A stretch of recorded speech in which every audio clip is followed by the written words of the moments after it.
Thank you everyone, attendees and panelists alike, for joining us today for Third Way's latest virtual event, this time on elevating AAPI voters and unpacking the 2020 vote. My name is Ryan Pogalis. I'm the Deputy Director of Politics here at Third Way, and I'll be moderating the event. We'll have, also just to mention, we'll have time at the end for questions, but please submit them through the chat feature at any time during the event when the question comes up. So as the event name implies, we're here today to recognize and celebrate Asian American and Pacific Islander Heritage Month. And as a think tank that focuses a lot on politics, we wanted to do this by highlighting the impact, diversity, and priorities of AAPI voters. And to discuss this topic, we're thrilled to be joined by a really dynamic group of House Democrats who are also part of the AAPI community. So first, to kick things off with some opening remarks, will be Representative Raja Krishnamoorthi from Illinois. Representative Krishnamoorthi is in his third term in Congress. He represents Illinois' 8th district, stretches across communities outside of Chicago. And then we'll go to a panel discussion where we'll be joined by Representative Ted Lieu of California and Representative Marilyn Strickland of Washington State. Representative Lieu is in his 4th term in Congress. He represents California's 33rd, a district that covers part of the west side of Los Angeles County. Representative Lieu also serves as whip for the Congressional Asian Pacific American Caucus. And Representative Strickland is in her 1st term in Congress. She represents Washington's 10th, which I told her before the event is my home district, so I'm a little partial in that way, which covers the South Puget Sound region, including Olympia and parts of Pierce County. So I'm thrilled to hear from all 3 of you today as we discuss this very important and timely topic. So to kick things off, I'll turn it over to Representative Krishnamoorthi to offer some opening remarks on the AAPI Heritage Month. Hey, thank you so much. I want to thank Third Way for hosting this. I want to thank Ryan and Matt, and of course my good friends, Congresswoman Strickland and Congressman Lieu, for joining today's event. And you know, it's always nice to be with Third Way. It's always nice to come someplace where they can pronounce your name properly. It's a true story. When I first ran for office in Chicago, I said, "Hi, my name is Raja Krishnamoorthi." And the person in Chicago looked right back at me and said, "Roger Christian Murphy, very nice to meet you." And then he said, "I didn't know the Irish made it to India." And so in any case, it's nice to be here, and it's nice to celebrate Asian American Heritage Month. You know, I want to just make a few quick points. The first point is, you know, I think that it's fair to say that this year, Asian American Heritage Month has taken on an even greater importance than it has in the past, given what we've seen during the pandemic.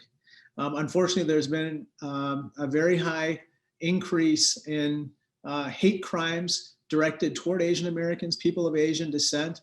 It's in part been fomented by politicians and even a former president. But at the same time, we have seen the Asian American community come together, speak up, speak out, and be heard. And they've had allies at the same time. And that's why, for the first time, this No Hate Crimes bill has been passed and signed into law by Joe Biden. That's why so many AAPI folks have come together and rallied around other legislation as well. My own legislation is the Bipartisan Hate Crimes Commission. And I'm proud to say that it has 145 co-sponsors in the House, and it had like 10 during the Trump years. And so there has been a real desire to figure out what's going on and to address it and make sure that we don't have to deal with this scourge of hatred and bigotry and intolerance toward Asian Americans anymore. The next point I want to make is even at the same time that we look at what is going wrong with regard to Asian Americans and the viciousness that has been directed at so many of them, we also have to celebrate our accomplishments. You know, we have a record number of AAPI members of Congress. We have an AAPI vice president. How about that? And we have so many who are on their way. And So I just ask everybody to do a few things. One, we have to continue to vote and make sure that elected officials know what our agenda is, and to make sure to reward those who participate in our agenda and to hold accountable those who don't. We should work on causes bigger than ourselves. That means political causes in addition to others. And then finally, it's time to run for office. And I'd like to close with this, which is that, I'm one of 4 Indian Americans in the US Congress. I call ourselves the Samosa Caucus. We need more samosas. But for that matter, we need more AAPI elected officials everywhere. And so please, there's this old saying in Washington, D.C., if you don't have a seat at the table, you're on the menu. And none of us or our families or our agendas can afford to be on the menu. And so that's why it's time to run. So run for local school board, run for mayor, run for state house or state senate, and run for Congress, though please not in my congressional district. But anywhere else we'll be delighted, and not in Ted's or Marilyn's district. But anywhere else we'll be so delighted. But and on a serious note, I just want to close with my favorite saying, which is that yesterday is history, tomorrow's a mystery, but today is a gift. That's why we call it the present. I'm so honored and blessed to be with you here for a few short minutes of your precious time to celebrate you, to celebrate AAPI Heritage Month, and to thank Third Way for pointing us in the right way, the right direction, which is to band together against intolerance and hate, against discrimination, against prejudice, and toward a more perfect union where we can celebrate our diversity and celebrate how we will come together to make America a better place. Thank you so much. Thank you so much, Representative Krishnamoorthi. I know you have to head out, but I really appreciate you sharing some moments with us. I apologize. I have to be in an oversight hearing 10 minutes ago. So thank you. Have a great day. Thank you. So I have a bunch of questions for Representative Strickland and Lieu when it comes to AAPI voters and elections and whatnot. But I want to pick up for a moment where Representative Krishnamoorthi took the conversation, which is that we have seen this recent wave of hate crimes perpetrated against the AAPI community. And yes, the passage and signing of the COVID-19 Hate Crimes Act was a good first step toward addressing these atrocities. But as we seek to elevate AAPI voters, what should we also be focused on when it comes to keeping AAPI communities safe, but also thriving in America? Representative Lieu, could you kick us off? And I'd love to hear from both of you on this. Thank you, Ryan, for that question. I want to thank Third Way for putting on this event and for everyone who is participating, and to thank Roger for his great comments. And if you're thinking of running for local office, let Roger know, he'll give you money. So tell him I said that. Now, in terms of your question, I am very pleased that we got the COVID-19 Hate Crimes Act through. Marilyn and I were co-authors of that legislation, and it has a lot to do with improving reporting and tracking of hate crimes and requiring the expediting of hate crimes cases. I'm also co-author of Roger's bill on setting up a National Hate Crimes Commission. And then recently I've introduced legislation with Congresswoman Lucy McBath to change the federal hate crimes law. One reason it's not used that often is because it has a very narrow standard as interpreted by the courts, which is basically that race, gender, or any other protected class has to be the sole reason for the commission of the crime. I'm a former prosecutor, and I can tell you that not only is that a very high standard to meet, it also doesn't reflect reality. The reality is that defendants can commit crimes for multiple reasons. And so our law, or our bill, which we hope becomes law, is called the Stop Hate Crimes Act. And it would change the standard so that if race or gender or any other protected class was a contributory motivating reason for the commission of the crime, then you can charge it. So I think we need to fix some loopholes in current law. And then in terms of moving the AAPI community forward, as all of you know, it's a very diverse community. I think data disaggregation is important. If you disaggregate the data, you'll see, for example, that Asian Pacific Islanders died at far higher rates from COVID-19 compared to many other ethnic groups. And we wouldn't know that if we didn't disaggregate this data. So we have to disaggregate the data and then deliver resources to those populations that currently don't have the same access to resources that other populations do.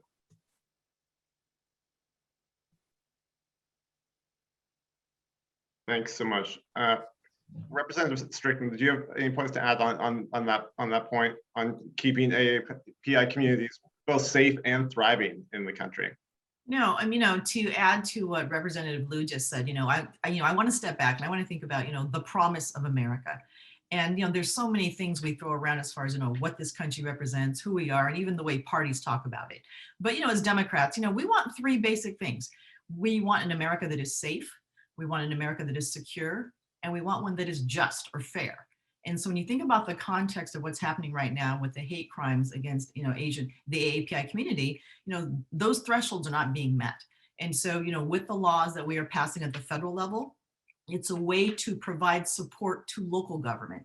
And I say this as a former mayor, because so much of what we're talking about are people at home in our local communities. Number one, do they feel safe to report a crime when it happens? Do they believe that some action will be taken? And in the long run, will this make these crimes stop happening? And so that's what we're looking for.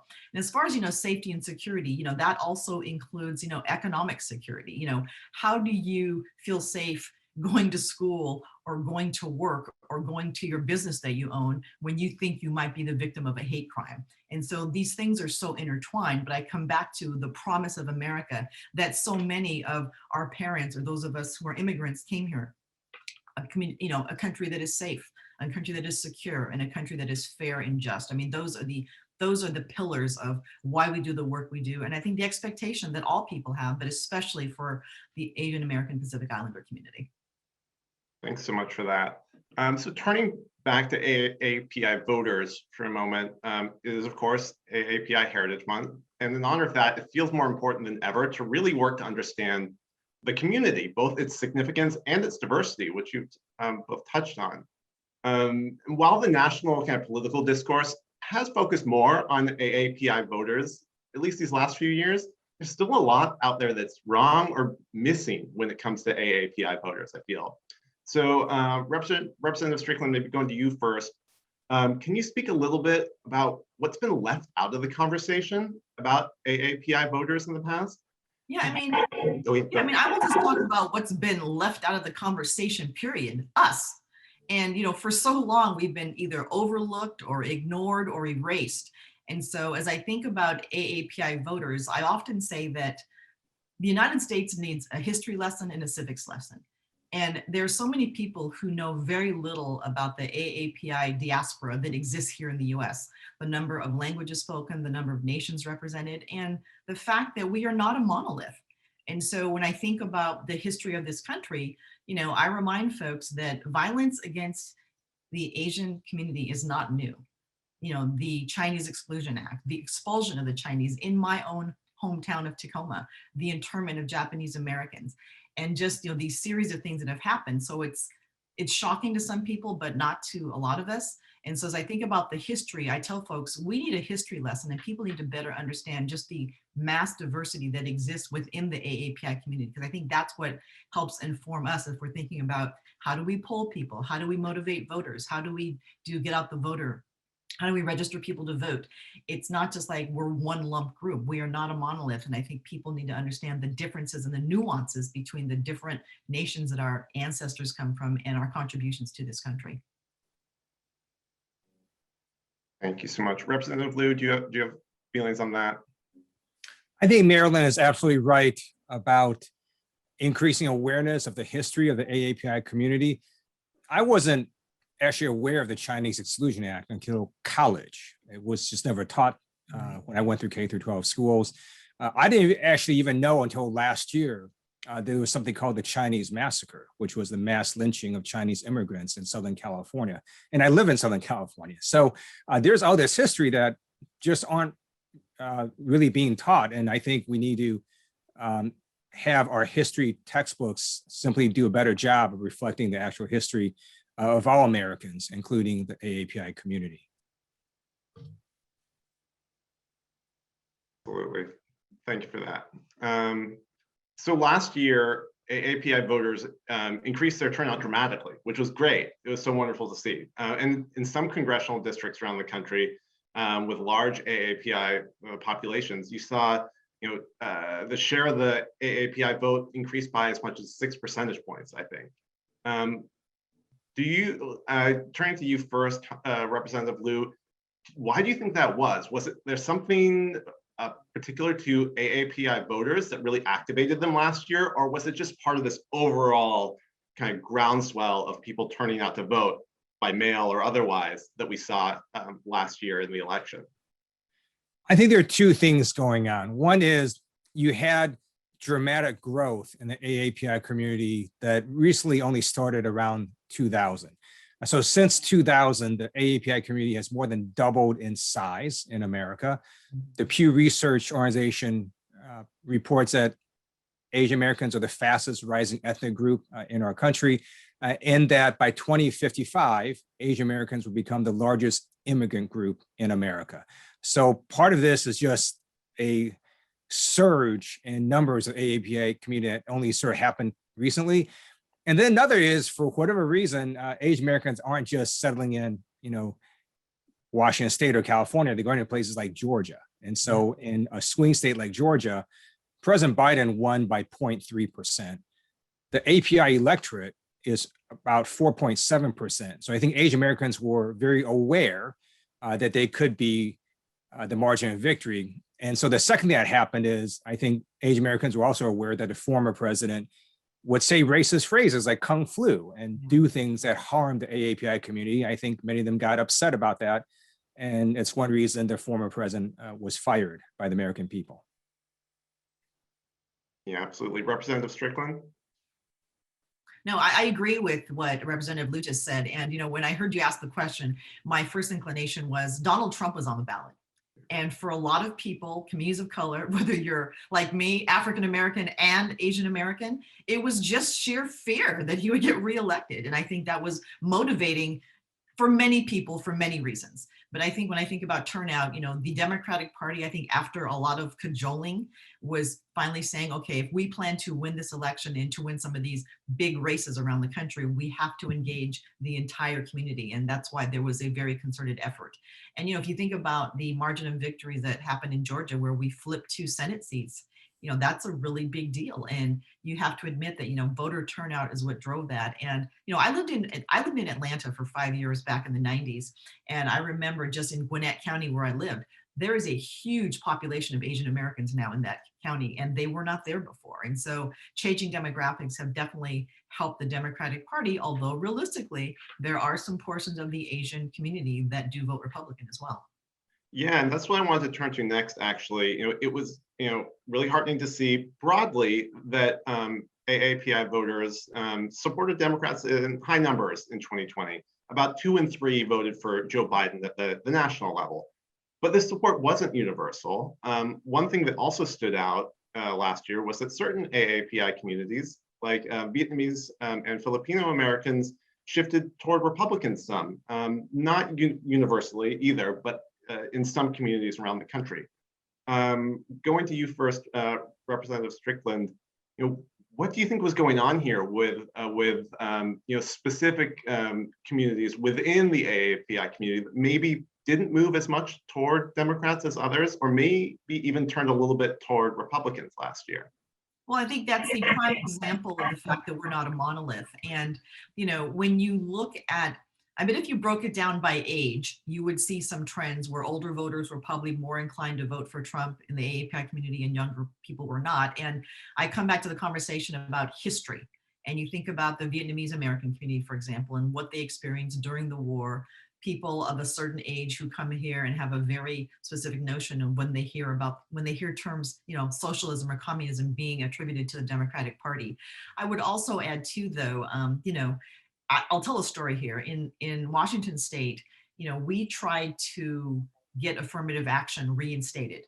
And one of the groups that was the most vocal against it was a group of Chinese Americans that were part of a suburb of Seattle. And so I think what ends up happening sometimes too is that people start to pit communities of color against each other.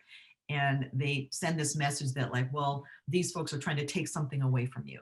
And so I think that, again, we're not a monolith, but also understanding that we need to do a better job of forming allyships and intersections and saying to ourselves, how do we all work together? And again, I come from a perspective of being half Black and half Korean, and I've seen how our communities are often pitted against each other when in reality, we actually have more in common and we need to work together. Yeah.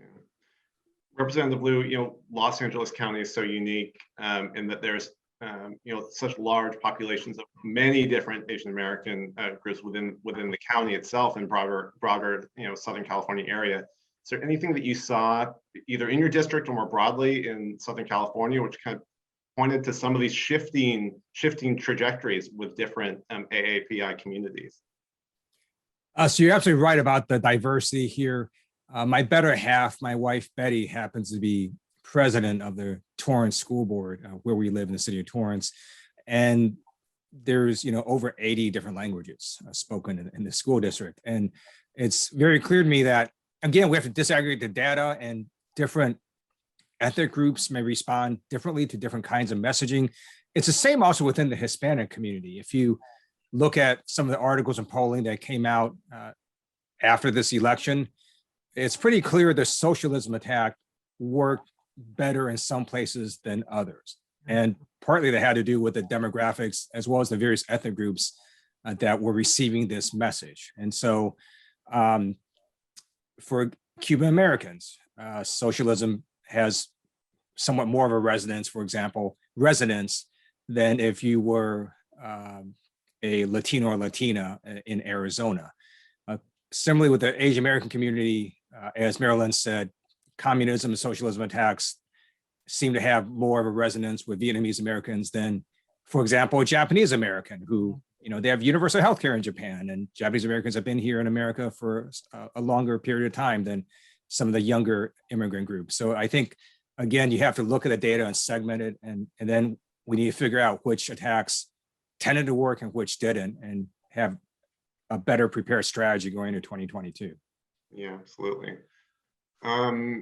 So an important conversation happening in democratic politics today is about how organizing in communities can't just happen in the 6 months before an election day or the 3 months before an election day.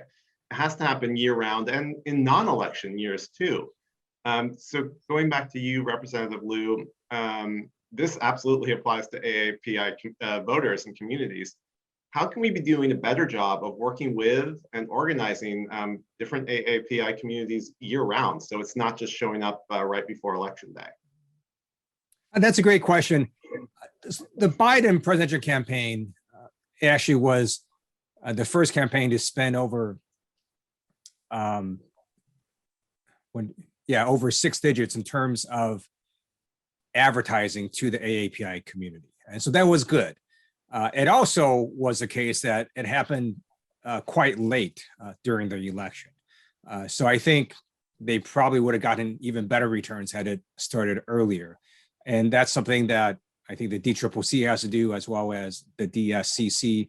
And it's very important to not just talk to these communities in the last month before the election. We should be talking to them year round. And there's so many points of education that we can explain to a lot of these communities. So for example, under the Trump administration, they said, hey, for anyone who came from Vietnam before the US normalized relations, we can deport you.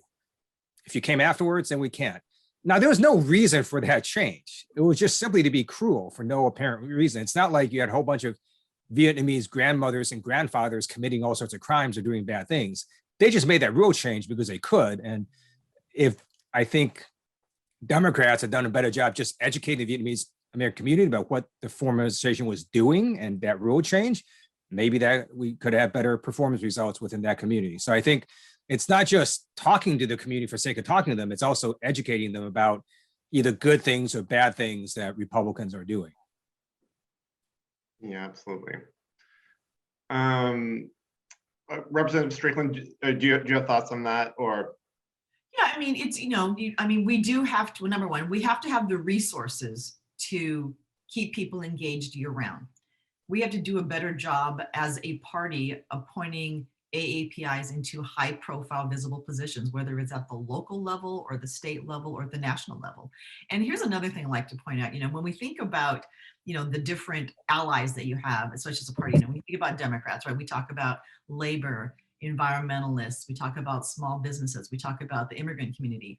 And for whatever reason, we view that separately as African American, Asian American, Latino American. Like you can't be someone who's an environmentalist who's Asian American and cares about these things. And so instead of putting these buckets in these silos and making them so distinct, it's like, think about within even the larger categories of how you bring people of color into those. So yes, you can be a labor leader who is Asian American. You can be someone who cares about immigration, an immigrant leader who's Asian American, but making sure we don't exclude us and otherize us inadvertently, but bring us into the fold when you talk about these bigger categories. I think that's one way to keep people engaged year round. Yeah, that makes a ton of sense. So I think one of the most important themes we've hit on in this conversation is that AAPI voters are not monolithic, as any community is not monolithic. But one thing I wrestle with when thinking about that is, are there at the same time some priorities shared among the AAPI community at the same time? Or conversely, are there any issues that just really don't get talked about enough in connection to AAPI voters? Kind of jumping off of your point there, Representative Strickland, issues that we should be amplifying and talking about more when it comes to AAPI voters. I would say the number one misconception is that people think that AAPI community doesn't, like, there are no people who are poor, like no one lives in poverty. And, you have senior citizens who are struggling. A lot of people who work in the caregiving infrastructure tend to be women of color and immigrants, and a lot of Asian American women who are struggling with their wages. And so I think the conversation about household wealth and income and access to jobs that pay well is something that kind of gets brushed to the side with our community, because people presume that everyone who's Asian is wildly successful and is making tons of money and is overeducated, whereas we represent the entire spectrum of economic opportunity. And so I think that's what's important. And, I tell people there is dignity in all work, but sometimes we forget when we talk about different economic groups that we forget that the Asian American community is on the entire spectrum and not just in one bucket. Yeah, absolutely. Representative Lieu? If you move the American family forward, you're also going to move the Asian American family forward. So that's why Marilyn and I were very excited that the American Rescue Plan passed, and that's doing amazing things for our country. At the same time, there are some issues that do disproportionately impact minority communities. So in Congress, we have what's known as the Tri-Caucus. Yep. So the Congressional Black Caucus, the Congressional Hispanic Caucus, and the Congressional Asian Pacific American Caucus do work together on a variety of issues. One of them is immigration, for example. Second would be reforming the criminal justice system, as well as making sure that there's a social safety net for all Americans. So there are a number of issues where the Tri-Caucus does work together. And it's just pretty clear to me that there are very specific issues that do specifically impact certain communities more than others. So I'll give you one example in the Asian American community. And it has to do with what I call the foreigner syndrome. So that when someone looks at Asian American, the first thought maybe we're not American. We're second-class citizens. We're not of this country. We have loyalties to another country. And this plays out not only in just overt, flat-out discrimination like the Japanese American internment, but also in what our current government is doing right now. So in the State Department, there's something called assignment restrictions. I'm on the House Foreign Affairs Committee, and when Secretary of State Blinken came in earlier this year, I spent the bulk of my time asking him about this practice, which has gone on in both Republican and Democratic administrations. And there's essentially 1,800 employees in the State Department that have some sort of assignment restriction that says, hey, you can't work on issues related to a certain country or be stationed in a certain country. So I just want you to think about what that means. It basically means that our government thinks you're going to be a traitor. Yep. That when it comes to this foreign country in the United States, you're going to pick the wrong side. And at some point, it's pretty offensive, actually. And my view is if you don't trust a federal employee to do the right thing, that you shouldn't hire them in the first place. But in any event, there are these assignment restrictions, and a disproportionate number of them happen to fall on Asian Americans. Andy Kim actually earlier this year disclosed that when he was in the Obama administration, he had an assignment restriction where he couldn't work on issues related to South and North Korea. And he couldn't understand why other than his last name. So even now, there's issues that we have to work on that do disproportionately affect the AAPI community. Yeah, absolutely. One would think you'd want folks with cultural and language expertise to be focusing on those issues that are relevant. So couldn't agree more. So there's been a lot of talk, kind of looking back on the 2020 election, about how social distancing protocols hindered some of Democrats' traditional kind of voter contact efforts, and subsequently may have hurt us at the polls in some places. Organizing efforts like canvassing door to door largely were abandoned, of course, to keep both Democratic activists and voters safe during the pandemic. So Representative Lieu, going to you first for this, are there methods of voter contact or venues for voter contact that you found particularly helpful for reaching AAPI voters in your district in the past that you were just unable to use in 2020 because of the pandemic? That's a great question. So it's funny, our older son particularly likes Bernie. And so we'd have all these sort of different discussions about, well, do you think Bernie could have won, or what would have happened? And I always say, we don't have a parallel universe with a set of experience we could run about what would have happened. It's really hard to know. So I tend to think that not doing door-to-door canvassing probably hurt Democrats last year, but we don't know because there was no parallel universe where we could have tried it and see what the outcome would have been if we did that canvassing, or would we have offended people? Would we have gotten people sick? And I mean, it's really hard to know in the abstract, but I do think that not doing field probably hurt Democrats. It's one reason that people do field work in the first place, because it's been shown to, at the margins, have an effect on races. And some of these races we lost at the margins. For example, in California, Mike Garcia won by a little over 300 votes. And so would canvassing have helped? I think it probably would have, but ultimately we won't know. What's going to be different about 2022 is I think we're all going to go back again to canvassing and doing field work. I do think we need to make much more investments in digital. More and more Americans now get their information through non-traditional means. By non-traditional, I mean non-broadcast and non-cable, but rather through Facebook or other social media platforms. And I think we have to make greater investments in those kinds of platforms. Representative Strickland, do you have any thoughts on that before I jump to audience questions? Yeah, I mean, we couldn't canvass because we wanted to keep people safe during COVID. We did use digital technology. And, I would even say, as a member of the Korean American community, we like large gatherings with lots of food. And I was scheduled to have an event with 350 people, and they were RSVP. We had the menu set, and then COVID hit and we had to cancel it. And so canvassing absolutely has an impact, especially if the candidate themselves will get out there and canvass, because the number of people who said to me, you came to my door 5 years ago, they still remember that. And so it clearly has an effect, but also just the inability to have large gatherings that are very much about our culture and our history. Yeah, absolutely. So I have a bunch more questions of my own, but I don't want to totally monopolize this time, and we're getting a lot of audience questions in as well. So I want to give the audience members a chance also.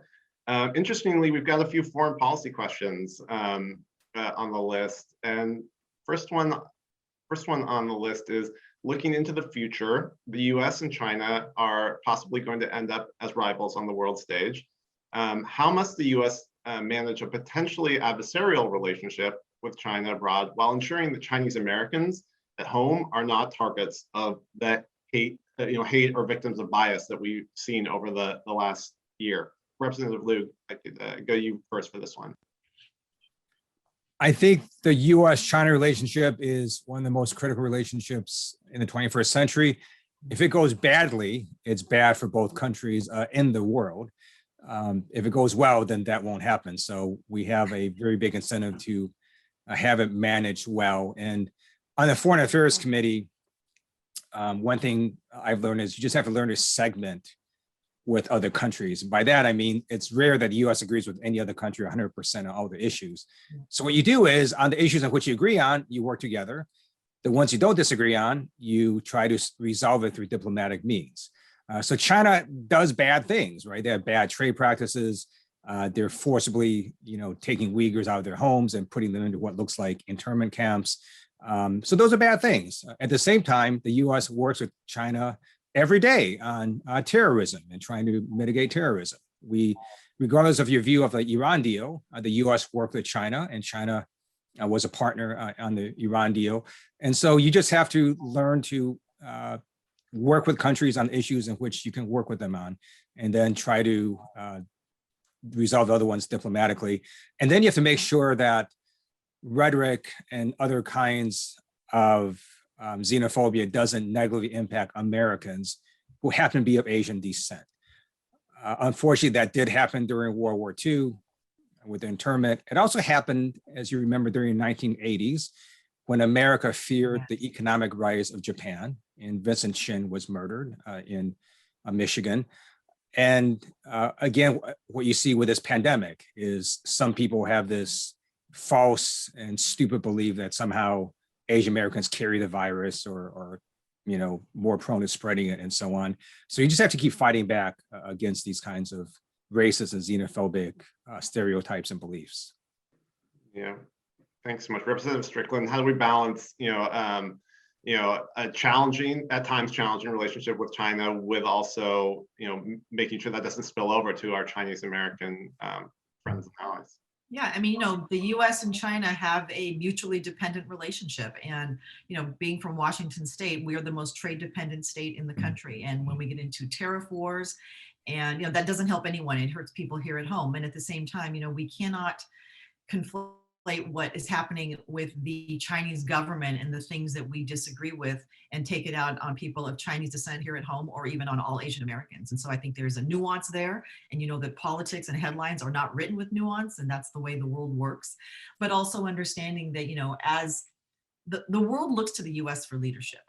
And, we have to manage a relationship very carefully, understanding that there are things that we don't like about what they do, but there's also, a strong dependence. And one thing I will say is, one of the things that I think is important in all of this is just getting to know each other. My husband's a high school principal, and we were very involved in student exchanges, sending groups of students from the US to go spend time in China and hosting Chinese students here in the US. And I just think that these people-to-people relationships are so incredibly important as we think about our relationships as nations moving forward. Yeah, thank you for that. I'll go right back to you, Representative Strickland, for this one. And it's another foreign policy question, actually. Okay. So the question is, if foreign policy issues in Asia Pacific region, do these move the needles with AAPI voters? Things like supporting Taiwan democracy, or dealing with a nuclear Korean peninsula. Do these issues matter for AAPI voters? Again, recognizing that AAPI voters are not monolithic, but at least for certain communities, or is the focus more on the domestic side? I would say both. And again, it depends on your experience. It depends on your family's experience and what ties you have. I think about, the relationship that we have with the Koreas, and the fact that, you have an elderly population that lives in South Korea that's been waiting for years to be reunited with their relatives in the North. And this number is dwindling because they're getting old and dying, literally. And so I would say a lot of Korean Americans care about that. And so again, I think it depends on your experience. There's some people I know who are here Asian American, and they are second or third generation, and they don't really have strong ties. And I think a lot of it is often about, do you have relatives there? Have you traveled there recently? And also, how does that relationship affect how people perceive you here? Because I tell folks that I am an African-American, Korean-American woman, but I will always be a daughter of Korea because that's where I was born.